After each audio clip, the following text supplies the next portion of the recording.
So I mentioned Israeli Prime Minister. He was actually on Fox News Channel's special report with Bret Baier, and Prime Minister Netanyahu was talking about their ability and what they've accomplished in setting back the Iranian nuclear program. Watch. We could wait and wait and wait.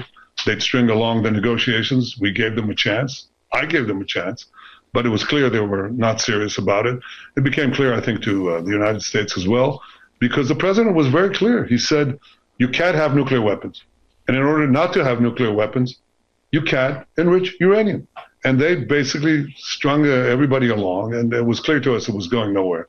I could wait and wait and wait until they officially declared that the talks were off, or they, and we'd officially declare that we're going to attack them. That's not how I conduct wars, and it's not how Israel conducts wars.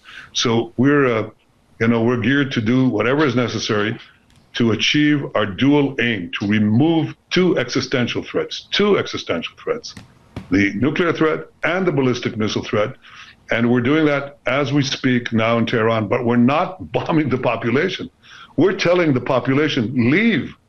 So when we hit the targets embedded in civilian areas, you won't be hurt. And there's now mass migration from Tehran right now. That's what's happening. So because we're giving them forewarning. So here's a few things. First of all, what other state or entity will give you forewarning before they bomb your area so that civilian casualties can be minimized? Only Israel. Also, breaking news earlier today, Iran has asked for an immediate ceasefire, asking Qatar and Saudi Arabia to put pressure on President Trump. They really need to go to the table with Prime Minister Netanyahu. There's been massive destruction in Tel Aviv, so the Iranian missiles have hit some targets, but on the majority of the destruction is in Iran. And of course, you have the mullahs operating a secret flight network. They want to flee Iran so that at least there'll be a few of them left because the Israelis have been so effective in picking them off.